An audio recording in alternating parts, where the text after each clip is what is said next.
Then in the spectrum, you come to autism. Children,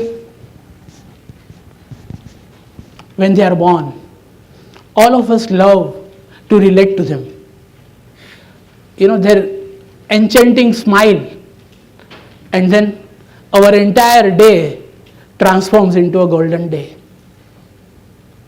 Parents are eager to see that their child relates to him, smiles at him, looks at him, plays with him. Now, these are the children quite often who are born absolutely normal. And so was the Saloni. Saloni with the, blue iris, with sweet, chubby face. And parents were overjoyed with the birth of the child. Everything was going fine. Suddenly, the child is around 1 year and 8 months old. The tender, babbling, sweet sentences which had come up, they suddenly disappear. And then the child is lost in his own world. He is lost in an island. Now you can see the plight of those parents. The same child who was apple of everyone's eye now does not relate. What happens? So this is the disorder which is quite sinister, wherein child has started his life well, a lot of hopes, and then suddenly it takes such a serious turn and sinister illness comes up. Nelson, Rutter, they all mention that all these children, if they continue to progress, after 5 years, prognosis becomes very difficult. And those with cognitive impairment come down with lifelong disability. So what is our role? Are we in a position to cure it? What is our scope? Can we rehabilitate them in mainstream? Parents are eager to know that. Would my child ever speak? Would my child behave like other normal children? Can my child go to normal school? Several questions come up in the mind of the parents. And then how are you going to deal with them? That is an issue which comes up. Another complex issue which comes up is that quite often you are blessed with number of features which are all common. Restless, hyperactive, no eye-to-eye contact. Now, how are you going to work out your case from there? This is another important aspect which comes up. Now, if you proceed further.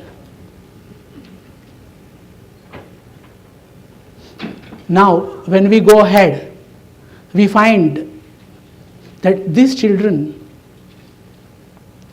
who are having certain communication difficulties, socialization difficulties, what happens to them over a period of time? They have a lot of sensory issues. We go to our Mater Medica, you get number of symptoms which are common. How do we identify characteristic out of it? A child is extremely restless. Restless child moves here and there. But does that only help us? How do we see peculiarity in it? Yes, we can. Because this is a spectrum.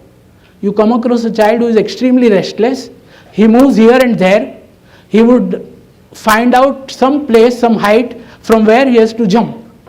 Now if that is the peculiarity, wherein restlessness compels the child, makes him impulsive to jump.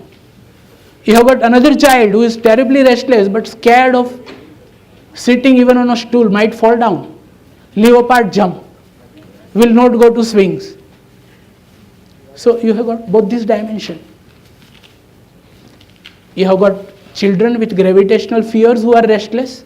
The drugs are different. Then probably you will think of drugs like borax, like phosphorus. A child had come to us from Baroda who was extremely hyperactive, terribly restless.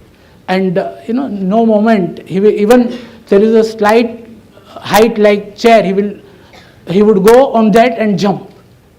He will immediately stand on my table and jump as soon as he enters into the waiting hall. Even in waiting room, he will always try to seek for that height and had intense sensitivity to noise. with remarkable craving of pica. I think you see these three features and nux vomica fits in very well. Study nux vomica from repertory and materia medica and see the restlessness of nux vomica.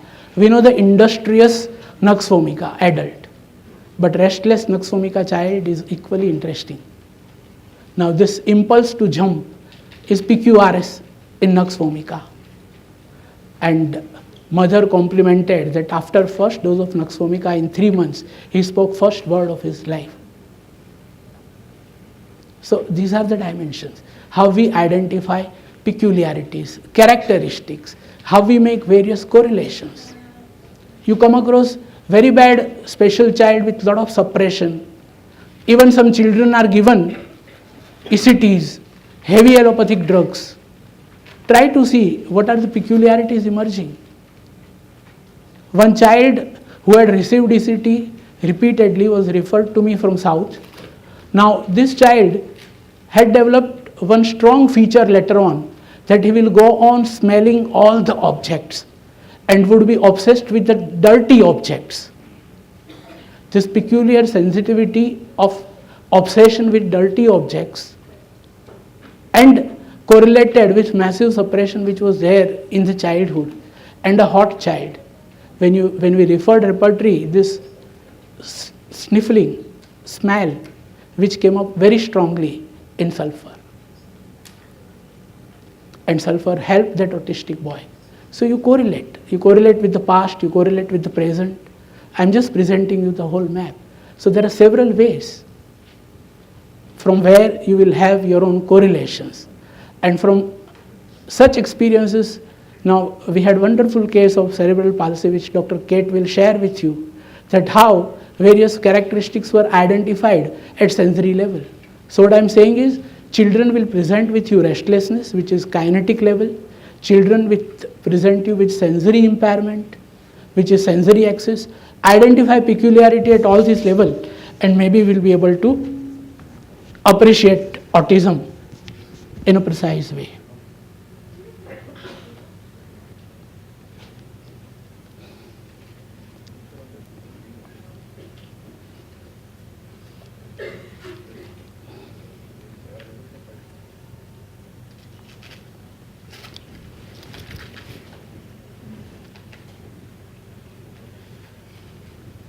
I'll be sharing with you my experience from 123 cases of autism which were registered, managed from 98 July to 2009, and there are 60 cases of autism disorder which we studied through extramural research project with the objective of exploring efficacy of homeopathic therapeutics in arresting neuropsychological regression in childhood autism disorder, to demonstrate role of homeopathic medicine in managing behavioral dysfunction like hyperactivity, impulsiveness in autism.